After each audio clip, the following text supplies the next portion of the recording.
Hello and welcome to the Work for Change podcast. Today we have a special episode. So as you guys can tell, my brother Jean is not here today.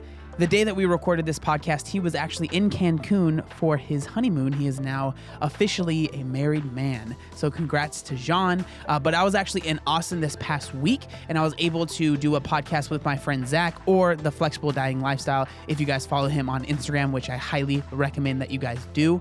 We had a really good conversation. I'm really excited for you guys to listen to this episode. Before we get into it, I do want to say I was dealing with some really bad allergies, so my voice is a little stuffy, so I sound a little bit different than I'm going to sound right here in the intro. But again, very, very excited for you guys to check out episode 50 of the Work for Change podcast. Let's get into it. All right, John. So one thing I've seen you talk about a lot, it's just by consuming a lot of your content. We've been friends for a very long time. And I've seen your evolution of content. I've seen the evolution of your mission as somebody who, quote unquote, an influencer, but somebody who is trying to make a positive, influential impact with their content. There's a difference between being an influencer and being somebody who influences to make a positive impact. And your content is on that pursuit. And it's been cool to see the evolution. And one thing that you've been talking about a ton is the self-love movement, especially with the overweight and obese community. And it's been an interesting evolution, just seeing the positive and negative feedback that you get whenever you put out these videos and this type of content. And almost always, whenever you put something out, I'm just nodding. I'm like, yeah, I agree. And that's something that we've been talking about, wanting to talk about for a long time, is this conversation, like getting your feedback on it, and then me being able to kind of talk about it as somebody who's only been able to empathize with people who are obese, because I've never been obese, but I believe one of my strong suits is I've been able to put myself in other people's shoes, empathize, and have empathy for them. So I want to kind of put this in your corner.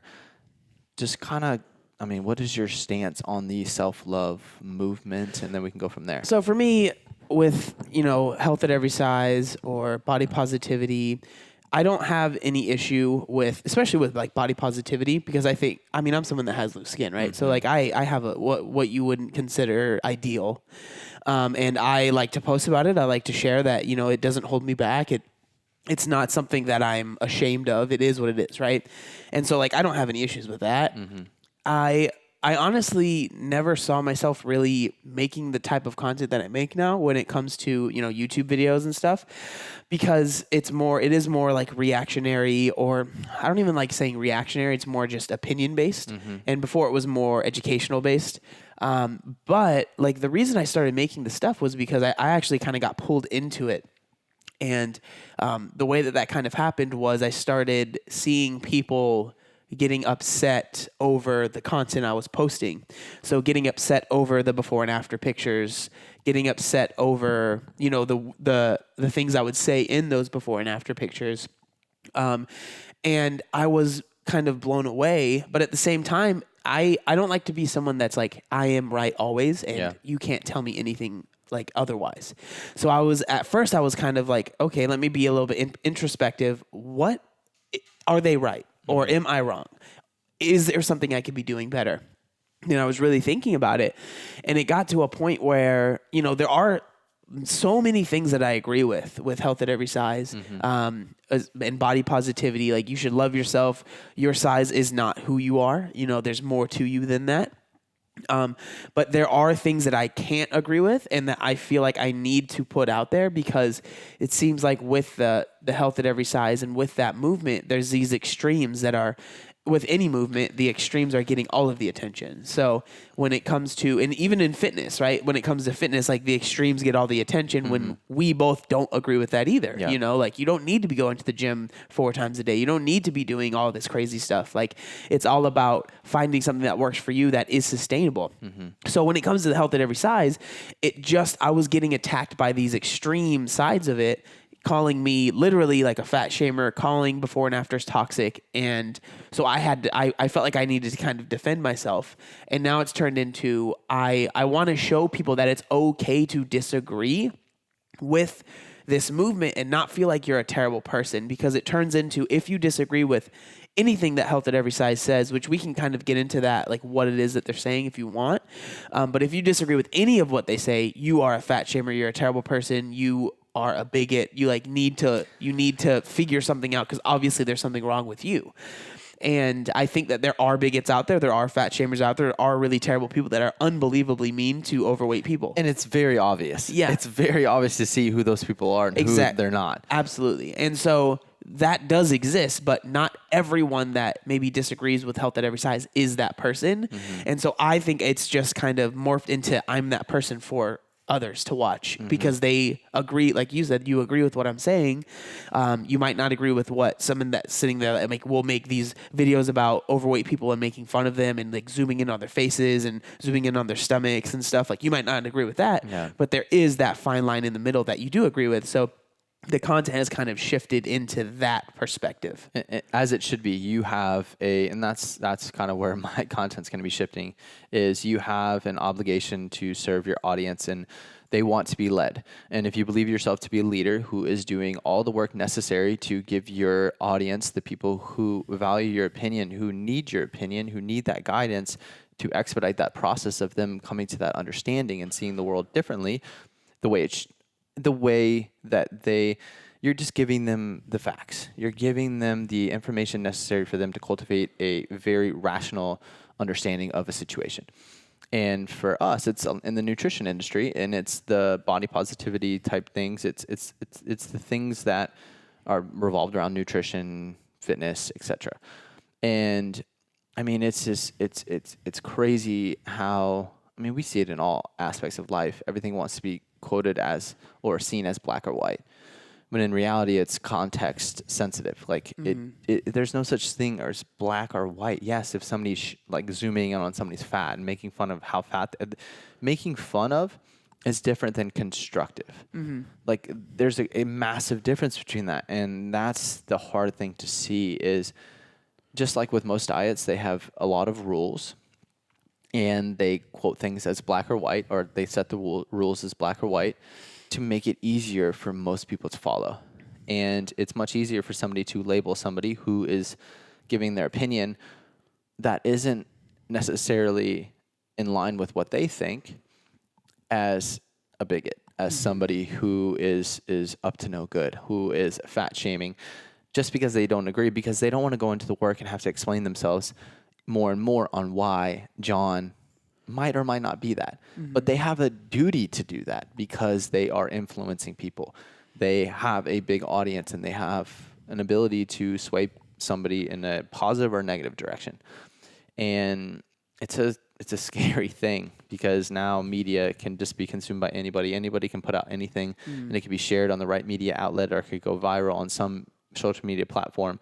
And then before you know it, somebody who shouldn't really be saying what they're saying now has an audience, and it can just spread like that. So I think the direction is, let's explain like exactly this movement, so everybody can kind of have that groundwork, and then we can kind of go from there. So that's the issue, is that it's hard to really explain because everyone has their own opinion on what it is.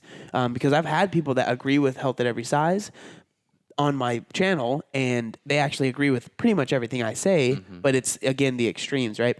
But for the most part, it's, Health at Every Size. You can be any size and be healthy, and be considered healthy. And it's like trying to break the stigma in the medical industry. A big thing they're trying to do is like basically get rid of the word obesity, and get rid of, or even the word obese, and get rid of all of those like stigmatizing words. They are trying to kind of reclaim the word fat and use fat as a descriptive word, just like blonde hair. So instead of it being a negative thing, it's just a thing.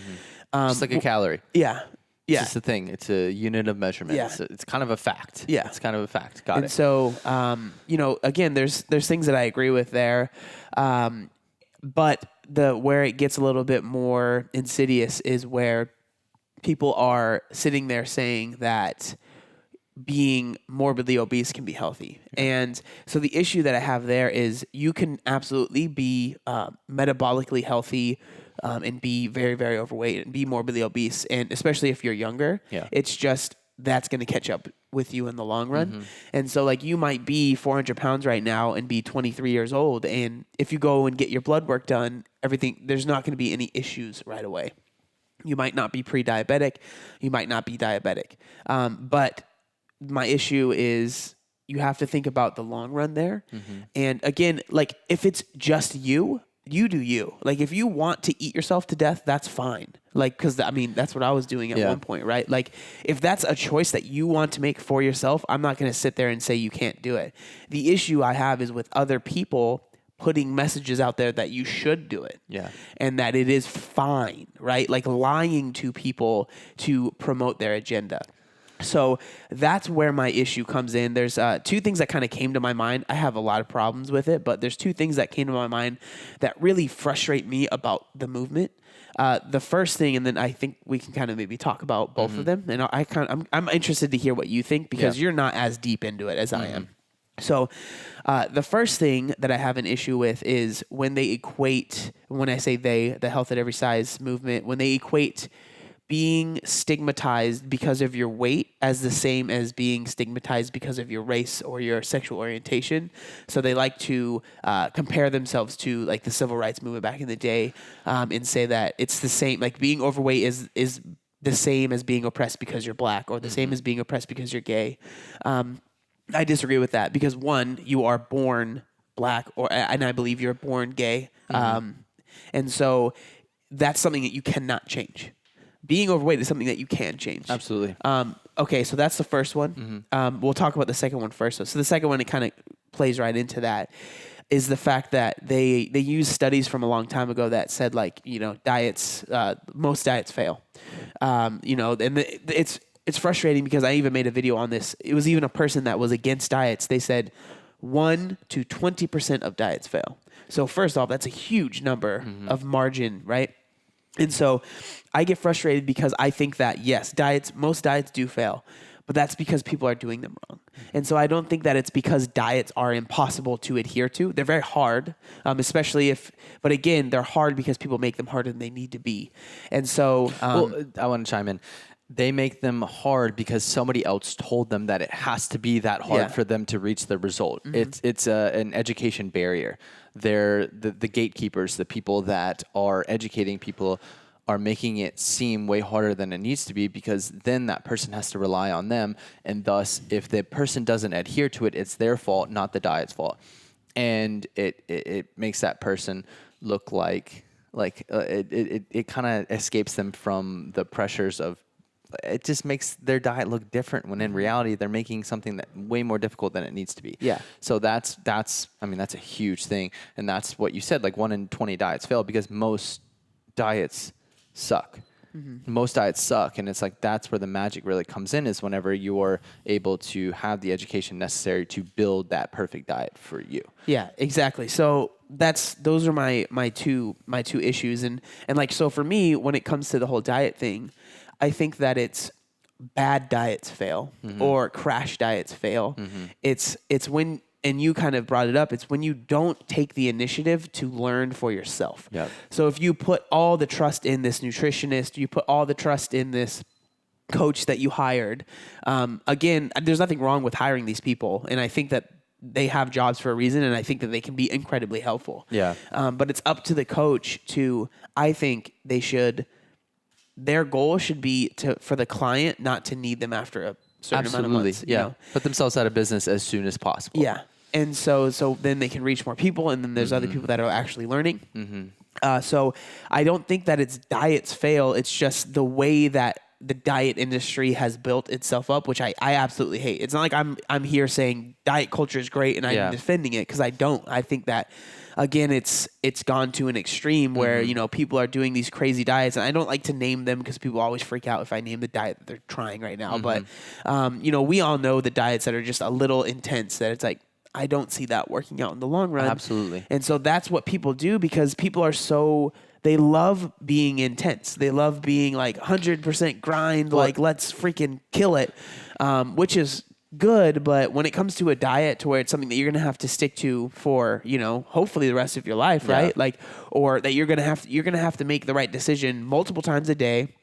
You're going to have to be like, if it's something that's stressing you out multiple times a day, you're not going to stick to it. Well, on top of the most stressful time to be a human being, we have the least amount of real world problems. We have the most ways to cultivate stress nowadays.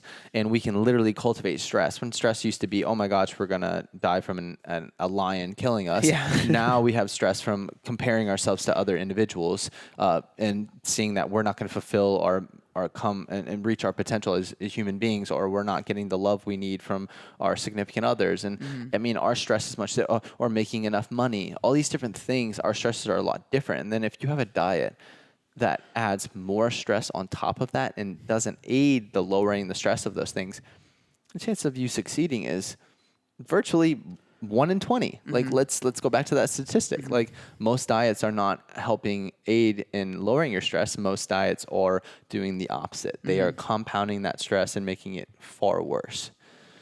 So, I mean, it's one of those things, like I think we've gotten to the root of a lot of this is just people are making black and white claims on things that need a why behind them. Like, yeah. So, I mean, well, it's with the diet thing. Yeah. I get really frustrated because I agree with a lot of what they say, but it's to a point. Like, again, these crazy diets fail because they're too intense for people. Yep. And I think that's why I'm such a proponent of sustainable long-term weight loss. Like, one mistake I've made, and this is we had a conversation about this, and something that I do regret, because there are things that I regret from, I've been on making posts and doing Obese to Beast stuff since it's been like 5 years. So one thing that I do regret is I used to put how much weight I lost in a certain amount of time in my bio on Instagram, right? It was like, lost 160 pounds in a year and a half or something. It was something like that.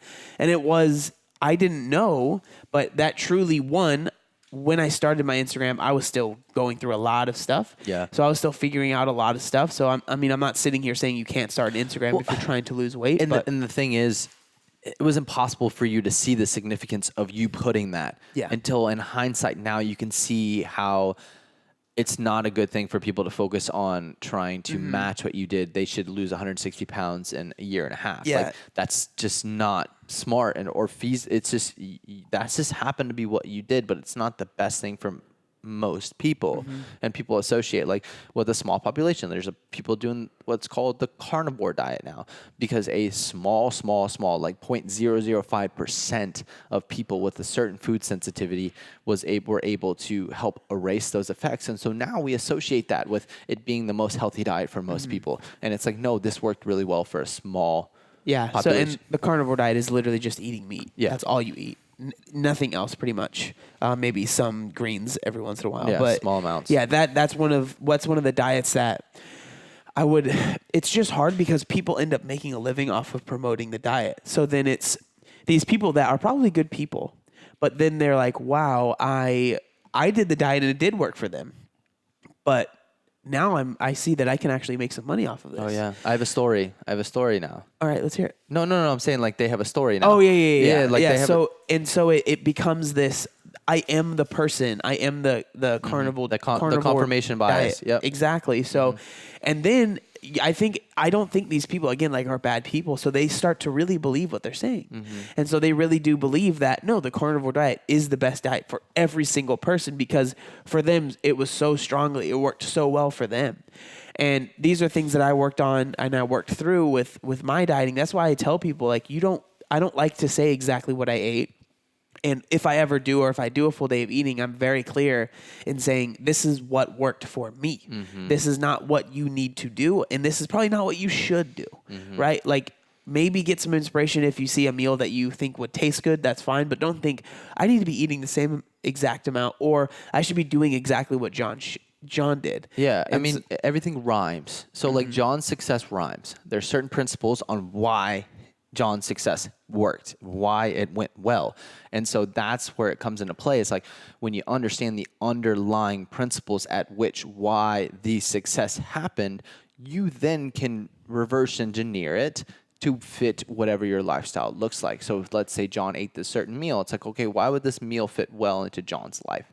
You'd look into John's life as a whole, what time he ate it, what the composition of the macronutrients, the protein, carbs, and fats of that meal was, how many calories it was, what his day looked like prior and after, etc., and what he was craving at the time. And when you run through all of those things, you're like, okay, I got it. This might work for me at this time if the same variables happen at that time. But I could tweak this a little bit in order to fit towards my goals. Yeah. And that's a beautiful thing, but that takes time, and that takes just education, and that just takes, like, the hard part is teaching somebody the why. It's easy to tell somebody what and how. It's hard to tell them why. The why is not sexy, but damn it, that's where the magic happens. Yeah. And when they can truly understand that, they can look at John's content and then be like, oh, wow, got it. I understand. And so then they use it as inspiration rather than a Bible. Like, see, this is the thing. Like, I get told all the time, I'll put something out there and people are like, preach. I'm like, I'm not preaching. Like, the last thing I want to be known as is a preacher. I'm just stating my opinion on the actual facts. And thus, you then can, I'm literally giving an unbiased opinion, and then you can make your own decision based on that information. And that's it. Like, I'm not trying, that's why I don't get much hate. It's because I'm just literally, like, putting it out there. You interpret it the way you want, but this is actually what it's saying. And then once you have the educational background, you remove the emotion from it. When you can remove the emotion, you actually see something that's rational. And then you can see, okay, why would somebody see this as more than what it was? And then you see the confirmation bias. You see the storytelling. That's why a lot of people can push a lot of diets, because they're very good at storytelling. They can create an emotional response in people that creates a supernatural feeling and lets them forget the actual facts of why diets actually work. And that's where it becomes scary, is because the people that are the best storytellers are usually the best marketers, are usually the ones that are really good at SEO. And thus, they kind of cover, and they're able to get on media outlets. They're able to rank on Google search. They're able to be shareable content on social media. And thus, they create a tribe of people that believe this story. And thus, they then are able to influence a lot more people.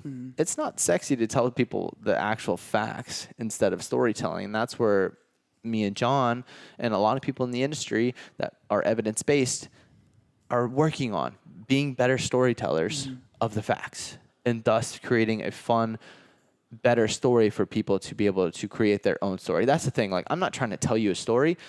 I want to tell you how to build a story, and thus you can build your own story. And that's where the magic actually happens. And it's just scary because now it's hard for people to understand that they can write their own book, and they don't have to have somebody write the book for them and or follow the rules at which the book that they're following is. And like with the overweight community, it's just not that hard. It's hard, but it's not as hard as it seems. So I've always said that when it comes to weight loss, it's very simple, but it's not easy. So when I say simple, and again, there's always going to be outliers, people that have genuine issues. Like there's a friend of mine at my gym that actually did have a brain tumor that has messed with his weight. I'm going to end up getting him on the podcast at some point, or maybe on my channel. But for the vast majority of people, it's calories in, calories out, getting into a deficit. And especially if you're talking about morbidly obese people, that deficit can be made pretty easily. And like for me, I talk about the common sense diet quite a bit. And that's what I did when I first started losing weight. It's a term I made up, but it was, cutting out soda, because I was drinking a 2 liter of soda a day, cutting out junk food and fast food. So like just things that no matter how much knowledge you have on food, it's not good for you. They're not supporting it. Exactly. Yeah, 100%. And so cutting that stuff out, I lost, my first 40 pounds, and just by doing those things. So once you get closer to that whatever goal weight, or I don't really like using that, but like once you get leaner, the leaner you get, the harder it gets to lose weight, which is, that's how it should be. Your body doesn't want to be too lean. So it's a very simple equation, but simple doesn't mean easy, because especially once the higher weight you get, the more detrimental the habits that you have are. And it's like this compound effect of you don't realize how detrimental they are. Because for me, drinking that much soda every day, I couldn't even imagine doing that anymore. But it was just normal to me. Like I didn't even think about it. There was never a second thought of, oh, should I have another soda? Because I already had one. It was like, well, I'm thirsty. It was a habit loop. You had created a lifestyle to where you literally would get a cue, you would recognize that cue, and then your habit would initiate, and you would have that soda. Yeah, soda was like, if I was thirsty, it was soda. If I was eating anything, soda. So breakfast, lunch, dinner, soda. Yeah. If I was snacking, soda. Like I always had a soda with everything that I ate. And so it was just adding all of these unnecessary calories. And so like that's why I'm such, again, and this is all stuff that like I preach because of what has like happened to me. So I am very against people drinking their calories, especially if they're trying to lose weight. And again, I might feel stronger about it than someone that never had that issue, but because of how much results I got from just stopping drinking calories and through working with a lot of people that have been very overweight and talking to them and realizing a lot of us had the same issue, I'm very against drinking my calories. It's still something that I kind of do now. I don't ever really drink calories. I just don't see a point in it, and so there's all these little things that I learned. And so like kind of, going back to the whole health at every size movement, all of these things that I'm saying, I don't think that they're offensive. And I don't think that they are at all me trying to be boisterous or me trying to upset people or me trying to get clicks. But for some reason, it's been boiled down to that. And I think a lot of times it's because people will see a video of me reacting to one of the more extreme people and they think that I'm the same as everyone else that maybe might be doing the same type of content. And that's kind of frustrating to me because I have been through it. There are so many things that have gotten better in my life. And I'm not sitting there and saying it's everything because it's not. But there are certain things that have gotten better in my life because of losing weight. And that's an undeniable fact to me in my head. Well, but there's other people that would disagree. Absolutely. I mean, look at the exact example. We go wake surfing yesterday. Yeah. There's no way in hell your old self would have been able to do that. Yeah. Like you wouldn't even have gotten in the water. And it's cool the opportunities you thus open yourself up to whenever you do lose the weight, you see the world differently. And that's the hard part is like, we don't know what we don't know. We don't know the perspective we don't know until we have gained that perspective and we can look back in hindsight. And that's the scary part is a lot of times when you're overweight, like you're made fun of like 100,000% and it sucks. And I would never wish that on anybody. You get looks, the world. And I hate, sorry to interrupt, but I hate when people use, well, it's just tough love. Like you got to be mean to them to make them change. Yeah, it's not. Doesn't work. No. I would never condone fat shaming, truly fat shaming, because that's a whole nother issue of what actually is fat shaming. Yeah. Like stating facts about health, I don't think it's fat shaming. Like this podcast, some people might declare it fat shaming. I disagree with that. But like truly fat shaming, like looking at someone saying you're a disgusting slob because you're 300 pounds. Yeah. That is not the way to help someone lose weight. Yeah. Like you're a disgusting slob and you've done this all to yourself. Yeah. It's like, wow. It's kind of like somebody like being a basketball player and you're motivating them by saying like, you suck. Like you should probably quit playing basketball. It's like, man, like that is especially with like, let's be real. Most people who are overweight or obese have self-esteem issues. And so that's where it comes in this circle. It's like, then it's okay. Like first and foremost, a lot of times being obese was a coping mechanism. The eating was a coping mechanism of not having acceptance in some way, shape, or form. A lot of times you see a lot of childhood obesity coming from a family that was kind of dysfunctional and thus it develops that habit very early on, or it was a lack of love or acceptance early on, thus leading to food being that way to provide happiness and escape. And then that compounds over time. Thus, you lack that love. And so I see where the self-love movement comes in. It's like, wow, like these people need to love themselves in order to eventually lose the weight and get to a healthy body weight. And healthy is such a relative term, but we're just looking at data here. Yeah. Data is very clear that being at a healthy body weight and body fat percentage is going to lead to you probably living a much longer life. Probably. And more enjoyable. Yes. Like I wasn't living, I was existing. That's something I say a lot because it's true, at least for me. Like, am I going to sit here and say everyone that was my size isn't? No. Like I'm speaking from my own experience. And so, like with the the health at every size, I don't really have an issue with, especially with like the body positivity. You should love yourself. And I always said I loved myself enough to change. Another big thing with the health at every size is that if you lose weight, it's only coming from hatred. Yeah. Like there's no love there. That's frustrating to me because I think that I dealt with a lot of self-hatred when I was overweight, and I still struggle with it. I'm not saying that the weight loss, like I really try and drive home weight loss isn't a magic pill that's going to solve all your problems, because if you think that it is, you're going to have some issues, right? Just like money's not going to solve all your issues either. Exactly. So, but losing weight did open me up to so many more opportunities, and I want people to have that. And I think that, so with me, with health at every size, like we were kind of talking about, if you're really, really overweight, most people will have, health issue, or they'll know that they have those, self-esteem issues. And most people know that it's pretty unhealthy. Yeah. When it comes to health at every size, though, they are now coming in and saying, no, it's not unhealthy, and you shouldn't feel bad about being overweight. That right there is the scariest part to me. Because there are going to be people that, they've tried to lose weight a ton of times. It hasn't worked out because it is very, very hard. And now they're hearing, especially these, huge influencers that have tons of followers saying, no, it's okay to be overweight.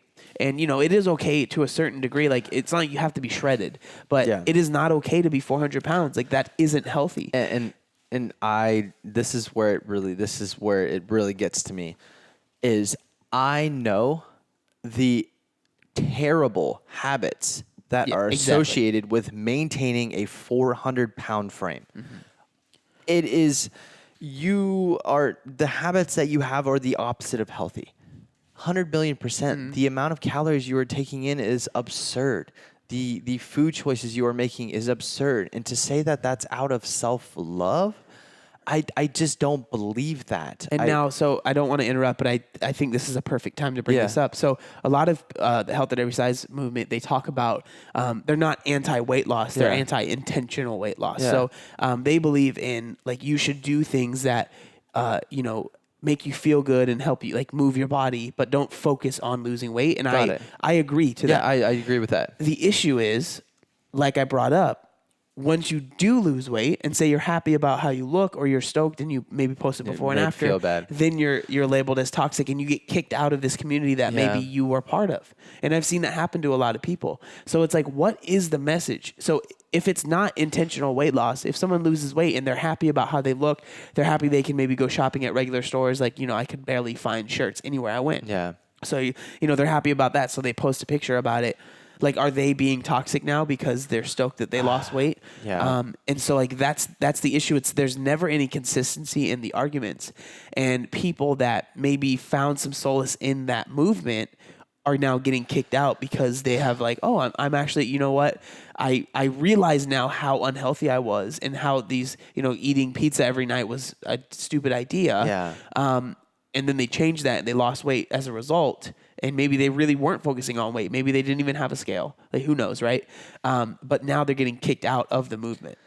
You've showed me a lot of these examples, and it's. You just look at the engagement some of these people get because of their self-love too. That's confirmation bias as well. Mm-hmm. What happens when somebody's somebody who is a self-love influencer who has a massive following happens to lose weight? What happens to the brand? Exactly. That's scary. That's the dude. scariest And, like, part. what if they are having issues? Yeah. Like, what if they really are? They can't talk like, about it. So a really popular influencer is Tess Holiday. She's like the face of the movement. I've seen your reactions. Almost. Yeah.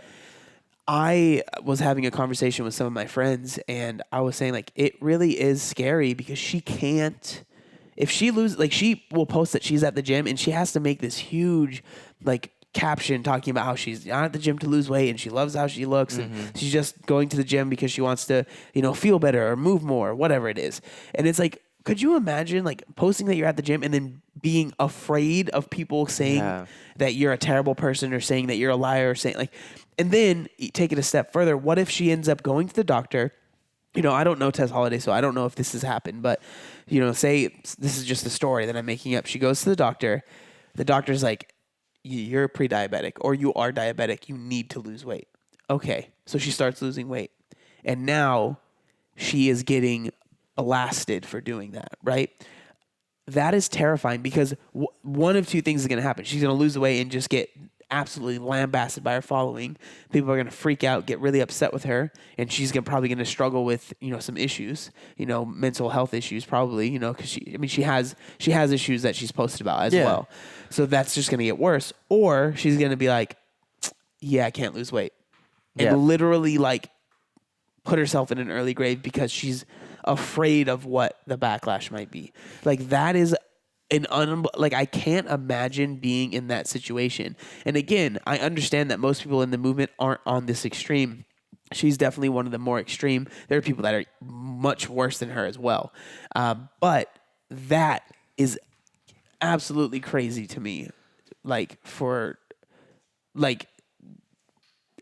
couldn't imagine being in that situation. Yeah, I couldn't either. I mean, it's one of those things where like it's the narrative is it's something that's given her an audience, but it's simultaneously it's gonna put her in a tough spot, and it's one of those things like, man, we're gonna know 5 years from now how bad this could be, how bad this could be, how many people, and here's what we know: gaining more body fat is really, really, it's good for you. So there's a lot of females and males who undereat, who need to get to a healthy body fat percentage. And there's a wide range of that. But we know there is a threshold. And when you cross over that, when you're creating fat cells, you're creating new fat cells. You can never get rid of them. They just shrink. And that's the thing. When you create new ones, they're not going anywhere. And so it's so much easier to gain weight after you have already been big, because you have all these storage units that most people who don't have them had never created them. So becoming that big is just not a great idea whatsoever. And it sucks because like I never look at somebody, whether they're good or bad, by their weight. I never do that whatsoever. I just know what healthy looks like, and there's definitely outliers. There's people who have smoked their whole lives and lived till they're 110 years old. Like there's outliers, but to say that that is the norm and to say that most people should seek that is blasphemy. It's not. It's irresponsible, and it's sad because a lot of times when somebody is overweight, they want to fit in. They have not ever fit in, and the one thing that they used was food to escape.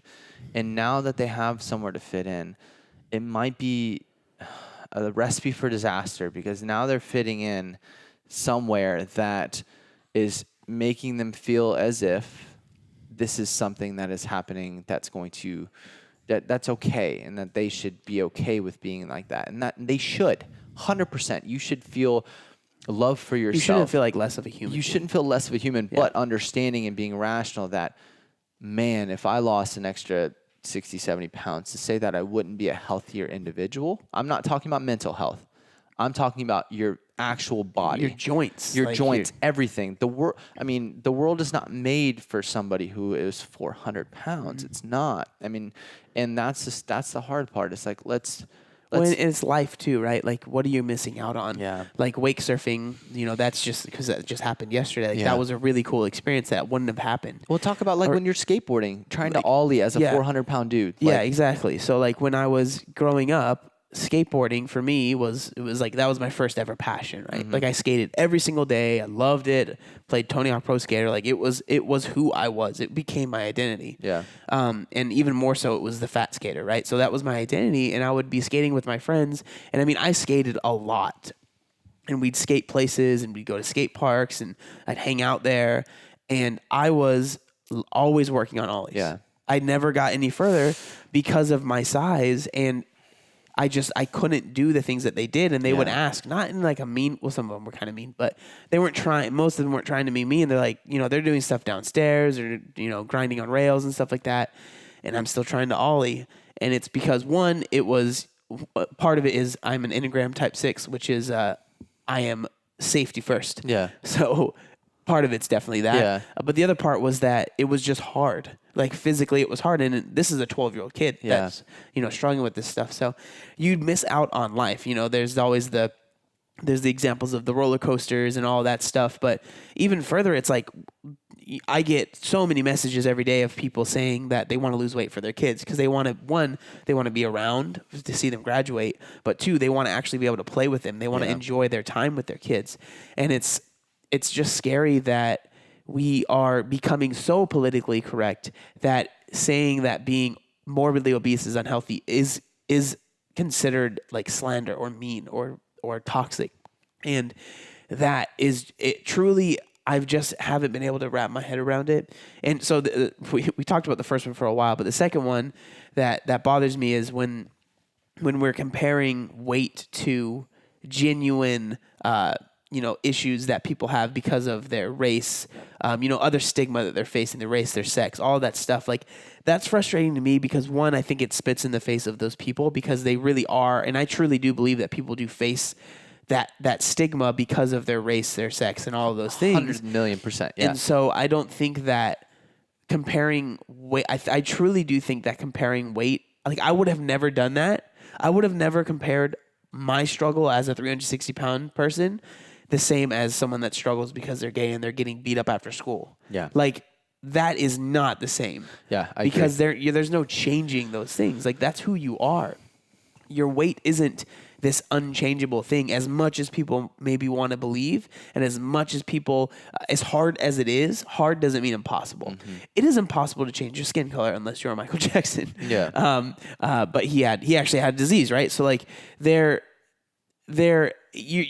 those things that make you who you are different than, like if you have purple hair, you could dye your hair, and you can have green hair.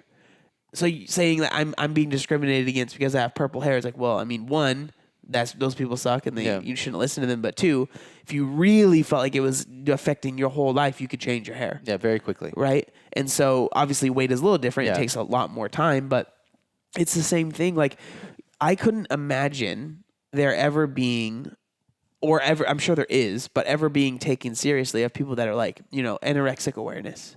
Or health at every size. Like when we talk about health at every size, it's almost always about the overweight population, morbidly obese population.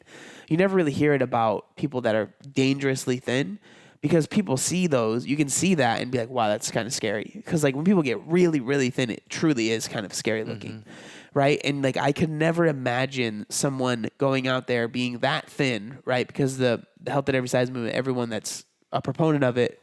Not everyone, but the most popular people are actually very overweight, right? Yeah. So someone being very, very thin and having this huge audience, people be like, you have problems, you need to get help. Yeah. If you said that to someone else that's, more overweight, like you're gonna get blasted, right? Yeah.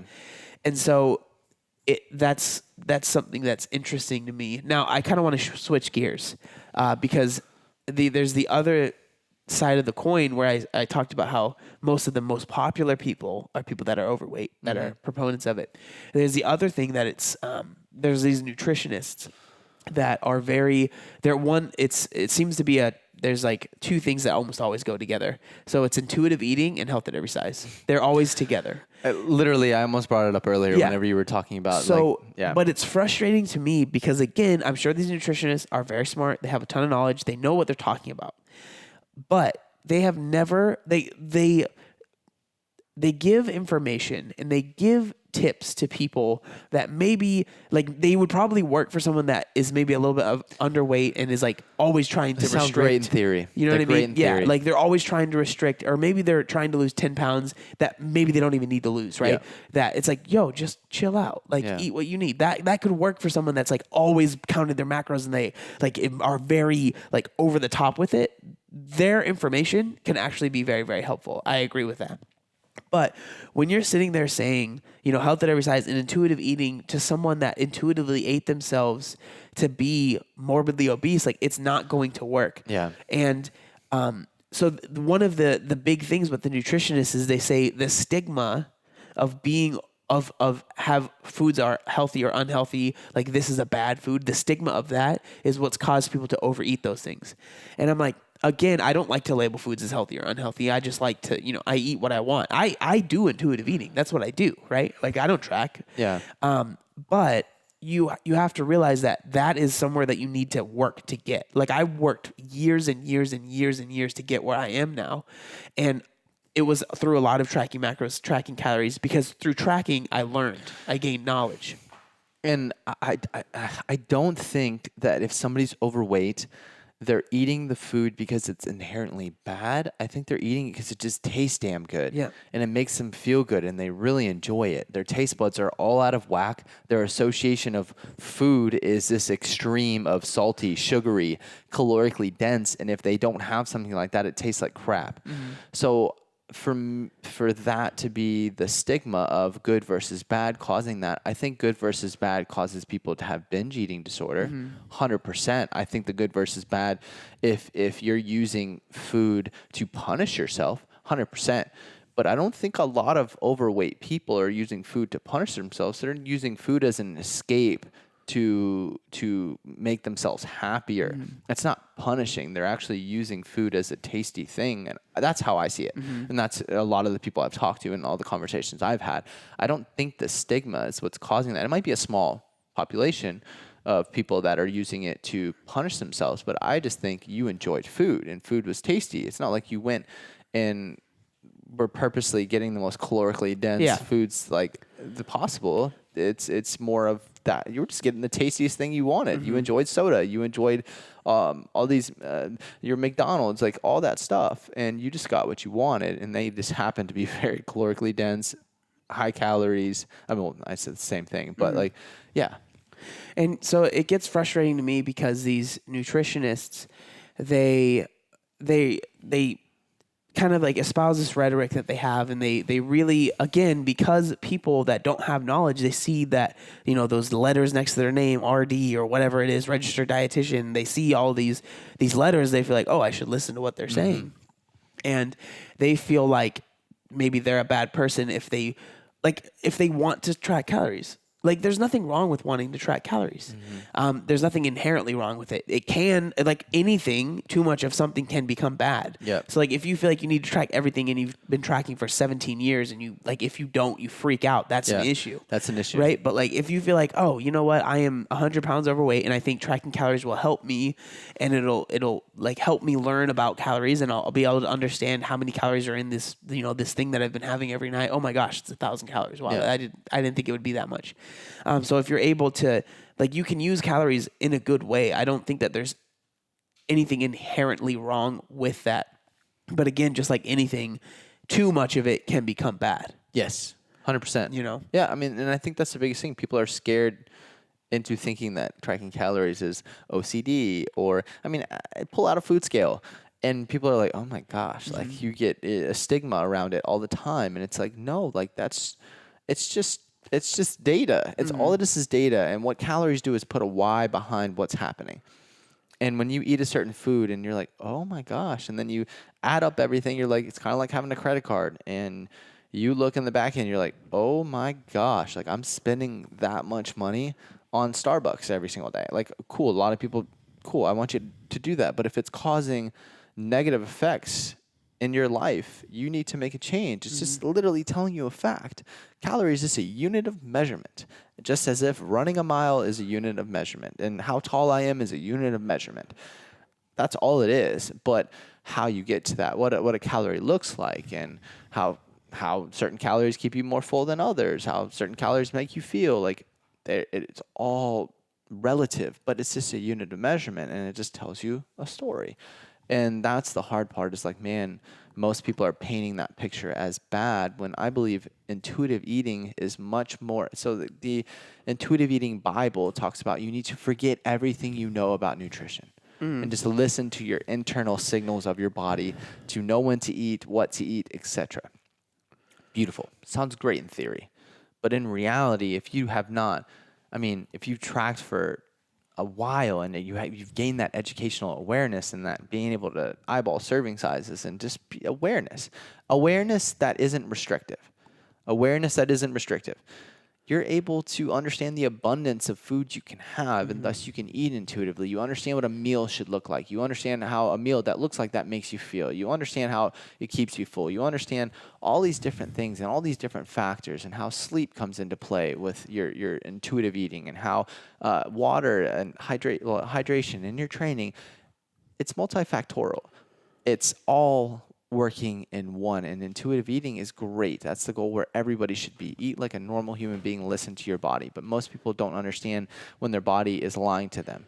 They don't understand that. They don't, and so they associate. That's where when you're overweight, your body is literally doesn't know. It's like a virus on the computer. It's all over the place. Sometimes it might tell you a good signal, but a lot of times it won't.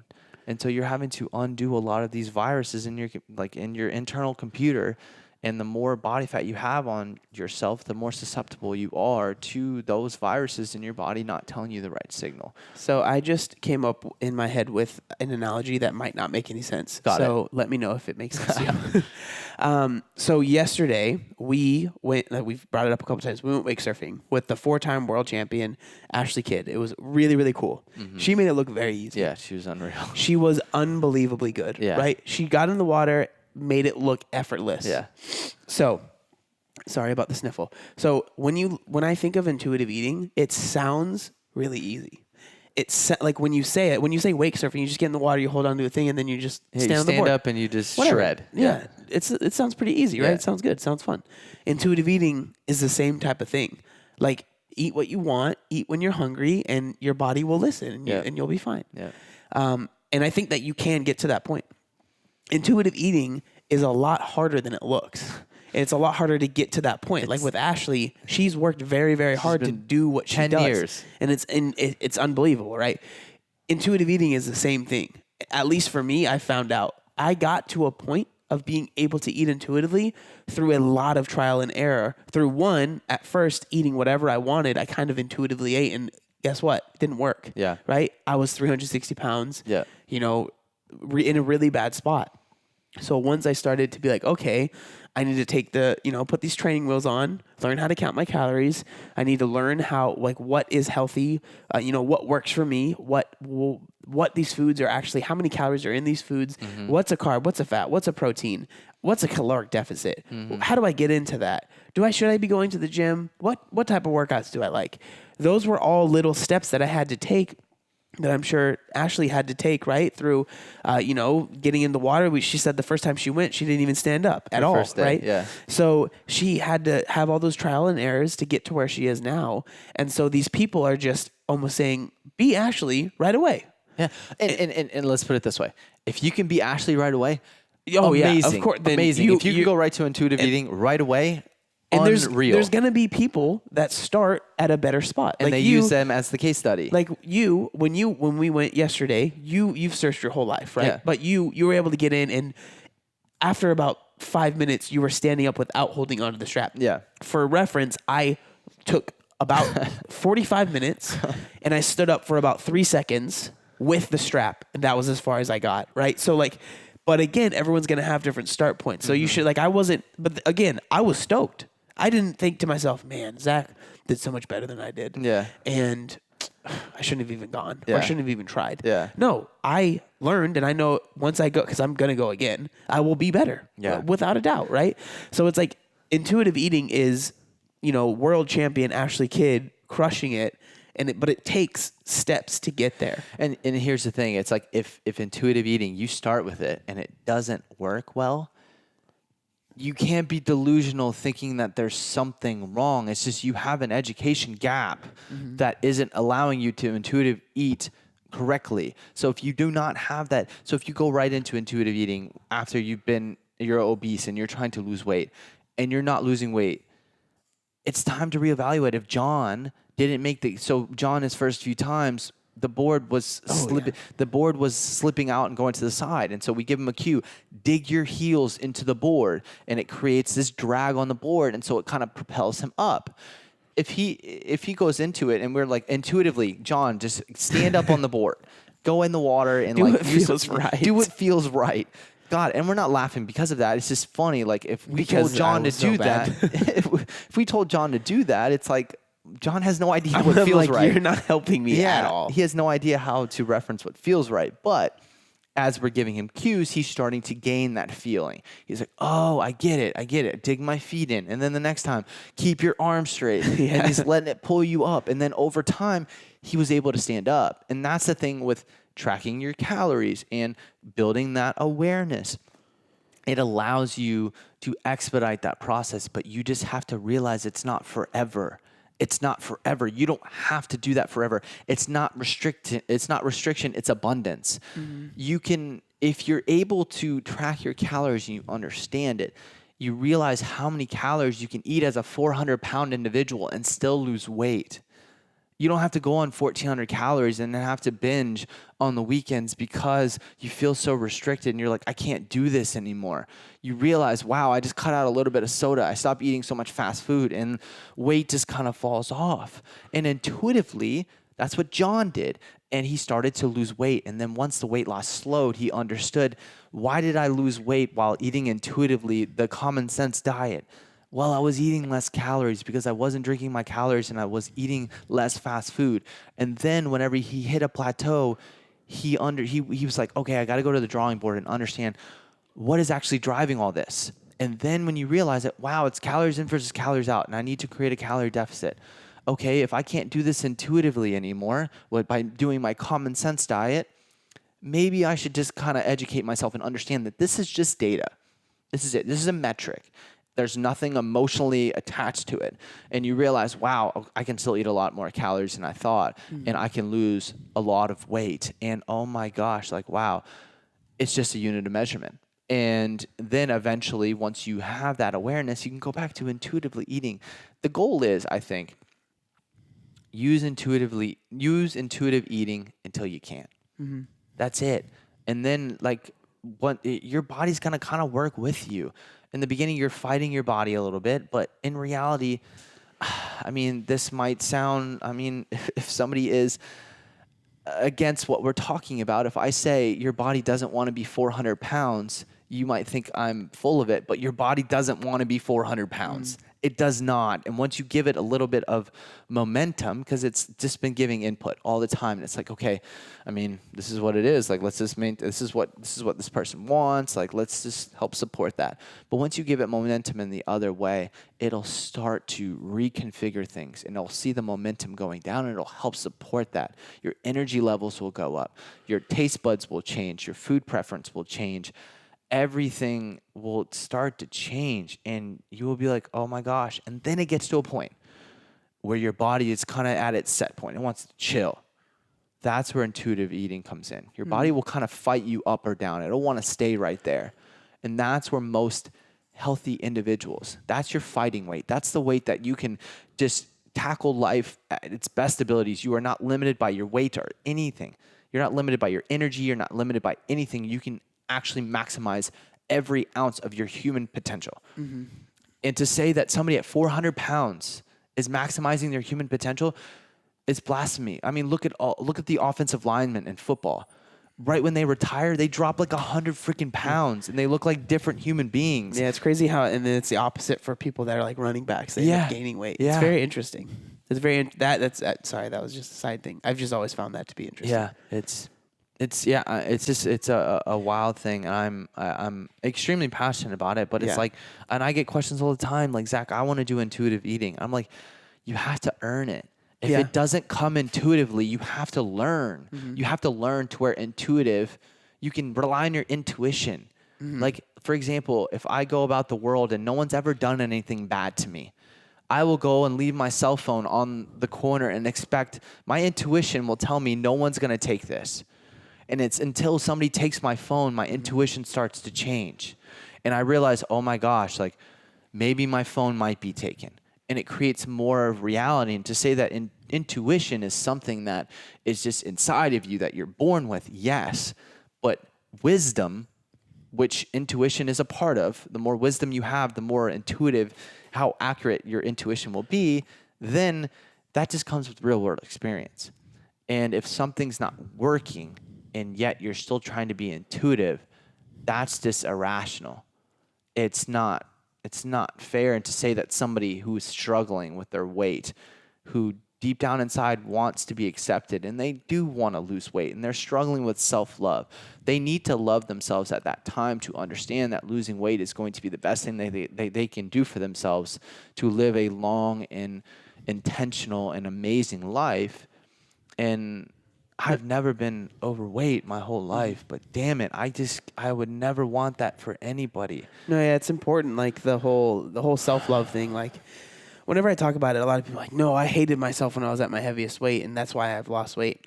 And I hate to say it, but most of the time those people gain their weight back because you're going at a place of fear, And you think that losing weight's going to make you happy. you think it's going to make you happy, and you think that as much as people probably don't want to admit it, they're terrified of getting back there.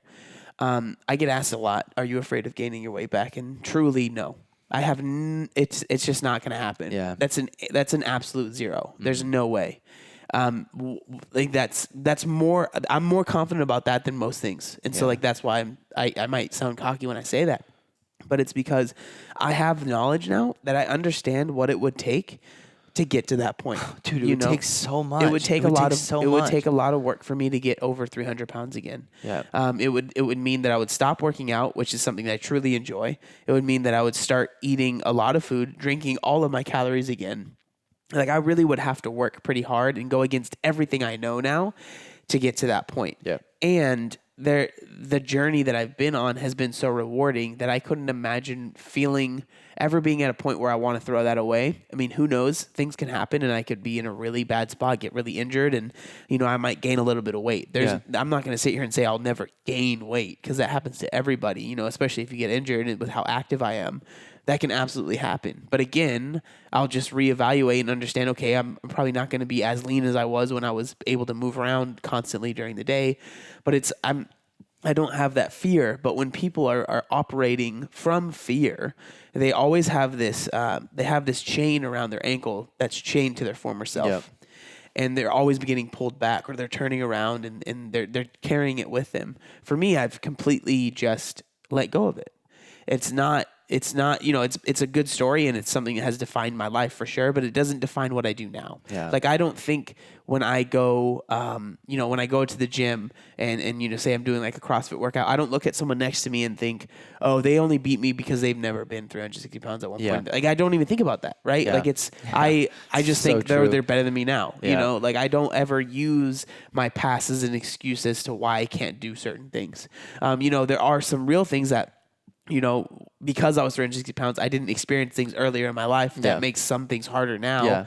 Yeah. With like the wake surfing stuff, like I never went surfing and I lived in San Diego my whole life, but it's because like I was just so overweight that it just didn't sound fun to me. So I didn't do it, but I think that if you're always operating from that place of self-hatred, and like hating who you were before, at least personally, I haven't seen it really work or work in a healthy way.